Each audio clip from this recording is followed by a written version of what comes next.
भारत में कितने प्रकार की ऋतुएं होती हैं? जब लगातार एक जैसा मौसम रहता है तो हम उनको ऋतु कहते हैं। ऋतुएं हमारे भारत में कितने प्रकार की हैं? आइए देखते हैं। हमारे भारत में 4 प्रकार की ऋतुएं पाई जाती हैं।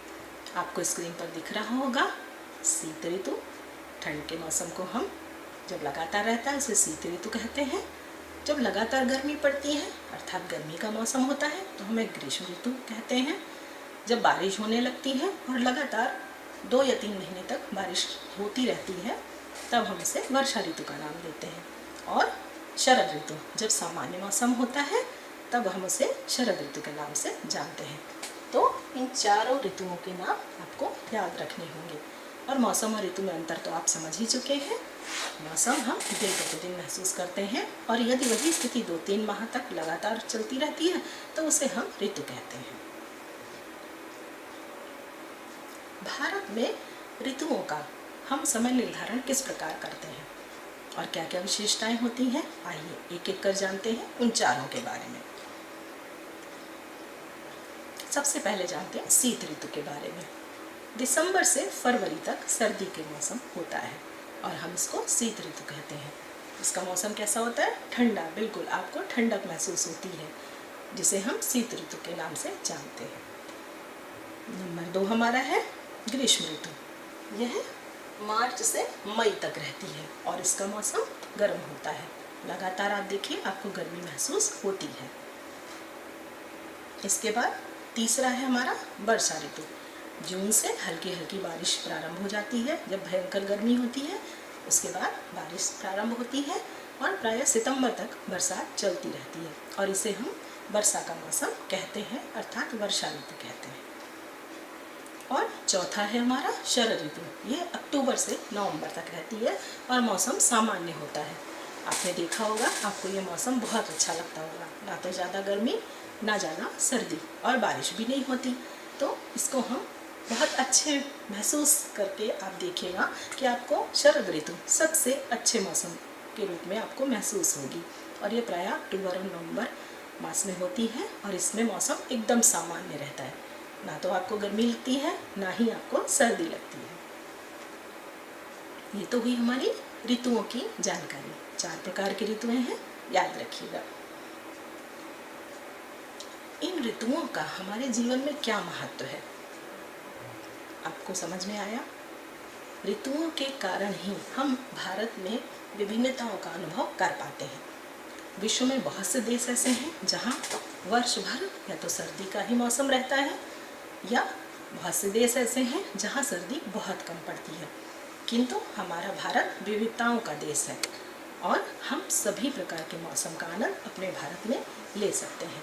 इन ऋतुओं के कारण ही हमारे देश में होने वाली फसलें, उत्पादन, उन पर भी असर पड़ता है। और आप सोचिएगा और ऐसे कौन कौन से महत्वपूर्ण बिंदु हैं जो ऋतुओं के कारण होते हैं और हमारे जीवन में महत्वपूर्ण भूमिका निभाते हैं। अब एक एक कर ऋतुओं के बारे में हम विस्तार पूर्वक जानेंगे। ऐसा क्यों होता है? सर्दी क्यों पड़ती है? शीत ऋतु में सूर्य की किरणें भारतीय भूभाग पर अपेक्षाकृत तिरछी पड़ती हैं, जिससे यहाँ पर ठंड पड़ती है। आप तो देखते ही होंगे, आपको धूप में बैठना अच्छा लगता है और जब सूर्य की किरणें हमारे भारत के क्षेत्र में तिरछी पड़ती हैं तो सूर्य की तपिश उतनी हमारे भारतीय भूभाग पर नहीं आ पाती है, जिससे कि ठंड पड़ती है। दक्षिण भारत की तुलना में उत्तर भारत में अधिक ठंड पड़ती है। ऐसा आपने महसूस किया होगा। हमारे उत्तर प्रदेश राज्य में आपको सर्दी का अनुभव बहुत होगा। और क्या क्या होता है? दिन अपेक्षाकृत गर्म और रातें ठंडी होती हैं। शीत ऋतु में आपने महसूस किया होगा दिन में धूप निकल आती है तो आपको ठीक लगता होगा, अर्थात मौसम थोड़ा सामान्य सा लगता है। और रातों में आपको भयंकर ठंड का अनुभव होता है और आपको बिल्कुल भी घर से बाहर निकलने का मन नहीं करता है। उत्तर भारत के मैदानों में शीतलहर चलती है। कभी कभी बहुत ठंडी हवाएं हमें महसूस होती हैं सर्दियों के मौसम में, जिसको हम शीतलहर का नाम देते हैं। प्रायः ये शब्द आपने अपने दैनिक जीवन में सुना होगा कि अरे आज तो बहुत शीतलहर जैसी चल रही है। ये हमें शीत ऋतु में ही अनुभव होती है। उत्तर भारत के मैदानों में जब शीतलहर चलती है तब सबसे ज़्यादा सर्दी महसूस की जाती है।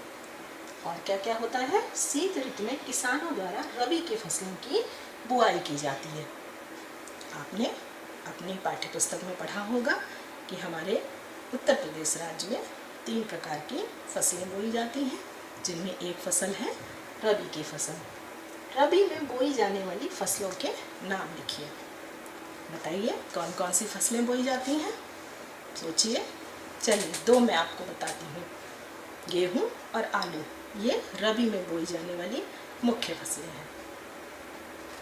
आइए अब जानते हैं ग्रीष्म ऋतु के बारे में। ग्रीष्म ऋतु में आपको कैसा महसूस होता है और गर्मी क्यों ज़्यादा पड़ती है? ग्रीष्म ऋतु में सूर्य की किरणें भारतीय भूभाग पर सीधी पड़ती हैं, जिससे यहाँ गर्मी अधिक होती है। जबकि सर्दी में क्या होता था? भारतीय भूभाग पर सूर्य की किरणें तिरछी पड़ती हैं और गर्मी में सीधी पड़ती हैं। उत्तर के मैदान में दिन के समय गर्म और शुष्क हवाएं चलती हैं, जिसे हम लू कहते हैं। उत्तर के मैदान में हमारा उत्तर प्रदेश राज्य भी है। आपने प्रायः गर्मी के मौसम में बहुत गर्म और सूखी शुष्क हवाएं, आपको लगता होगा कि ये कैसी इतनी गर्म हवाएं चल रही हैं कि आपको मन करता है आप घर से बाहर ही ना निकलें, जिसे हम लू कहते हैं। आपने सुना भी होगा और आपकी मम्मी अक्सर आपको मना करती होगी कि घर से बाहर मत निकलो वरना लू लग जाएगी। तो वही जो गर्म और शुष्क हवाएं होती हैं उनको हम लू कहते हैं। प्रायः कभी कभी आंधी भी चलती है। ग्रीष्म ऋतु में किसान जायद की फसलों की बुआई करते हैं। जायद की फसलें तो आपको याद ही होंगी ना। गर्मियों में आप कौन कौन से फल और सब्जियां खाना पसंद करते हैं? आपको मन करता है ना ठंडे जूसी फल खाने का, वो सभी जायद के अंतर्गत आते हैं। और सबसे अच्छा लगने वाला आम का फल भी हमें गर्मी की ही ऋतु में प्राप्त होता है। ग्रीष्म ऋतु में ही आम का उत्पादन किया जाता है। अब देखिए, आप अपने क्षेत्र में जायद में बोई जाने वाली फसलों के नाम लिखिए। अपनी अभ्यास पुस्तिका में आपको जायद की फसलों के नाम लिखने हैं। कौन कौन से होते हैं ये? चलिए 2 मैं आपकी बताती हूँ, आपकी मदद करती हूँ। शेष आप अपनी अभ्यास पुस्तिका में सोच के लिखिएगा। गर्मी में हम जूसी फल पसंद करते हैं और उसी प्रकार की सब्जियां भी, जैसे तरबूज और खरबूजा। इसी प्रकार की और भी सब्जियां होती हैं, ककड़ी और खीरा। इतने मैंने बताए, शेष आप सोचकर अपनी अभ्यास पुस्तिका में लिखेंगे।